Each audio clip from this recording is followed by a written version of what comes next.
changing your life one story at a time. This is the Chicken Soup for the Soul podcast with Editor-in-Chief Amy Newmark. Hey, it's Amy Newmark with your daily dose of Chicken Soup for the Soul inspiration. It's Motivational Monday, and today we're going to talk about taking back control of your life.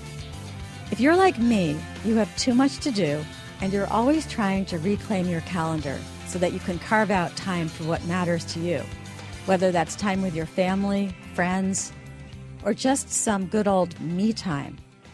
Our new book, Chicken Soup for the Soul, The Joy of Less, has been helping me with this problem. It's like an instruction manual for decluttering your life, both in terms of stuff and time. And today, I'm going to introduce you to two of our story writers from that book. They both figured out how to use the power of no to get back some of their time. The first one is Sydney Logan, whose story is called Silencing the Should Monster. So Sydney points out in her story that many of us, particularly women, want to be everything to everyone all the time. She says, we want to be the fantastic wife, amazing mother, loving daughter, caring sister, dependable employee, and supportive friend. The list is endless and exhausting. Sydney says we're always saying, I should do this, I should do that.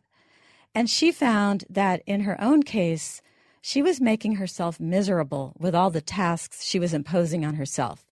She was keeping a sparkling clean house, cooking dinner every night, planning parties, volunteering in the community and at her church, picking out the perfect gifts for every occasion. It was just unhealthy. So Sydney talked to a therapist about it because it was making her so anxious taking on all these responsibilities. One day she was telling the therapist about an event she was going to attend, and she didn't want to go.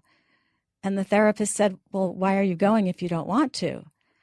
Sydney thought this was obvious. She said, because I should. And the therapist asked, why should you do something that you don't want to do? And then she went on to say, that's why you're dealing with anxiety. You're trying to make everyone else happy. What about you? Are you happy? You have to start being a little selfish with your time. You have to learn to say no. Well, that does sound obvious, but sometimes you have to hear the obvious coming out of someone else's mouth. So Sydney started saying no, and she reports the world didn't spin off its axis. Now, here's another story that I get a kick out of from the same book, The Chicken Soup for the Soul, The Joy of Less. It's on the same topic, and the story is called From Super to Serene. And our writer tells us that she was always trying to be super mom. She was a domestic goddess. She was the perfect involved mother. She did everything. Oh, and she was finishing up her college degree, too.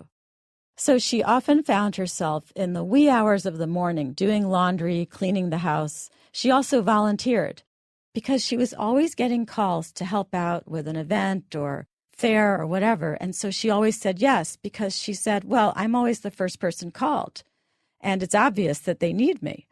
So she would chaperone on field trips. She would help out in her kids' classrooms. She volunteered at church. She worked at fundraisers. She wrote newsletters. She always said yes because she always got the call. And it was becoming overwhelming. She wasn't getting enough sleep. She didn't have enough energy. And one day, when she got yet another call asking for help, she did something new. She said no. And then she waited for the world to end. But the woman on the other end of the phone said, oh, that's okay. I'm sure I can get someone else. You're the first person I've called. I just started at the top of the list. And that's when our writer had her epiphany. Her last name starts with A. Of course, she was always the first one called. I just love that story. I think it's so funny. But anyway, I hope these two stories have motivated you to attack your calendar and make time for what's important and use that power of no once in a while. And let me know how you do. Email me at amy@chickensoupforthesoul.com. Now, here's another reason you need to clear your calendar to do some things that really matter. May is Date Your Mate Month, so you need to make time for that.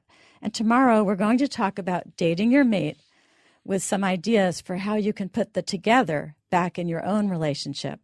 I'm Amy Newmark. Thank you for listening to the Chicken Soup for the Soul podcast. And spread the word. Tell your friends and family, and tell them how to get podcasts too. Because most of us are new to podcasts and we don't actually know how to get them on our phones or computers. And if you'd like to read more tips and advice from the book I mentioned, Chicken Soup for the Soul, The Joy of Less, please go to our website, chickensoup.com.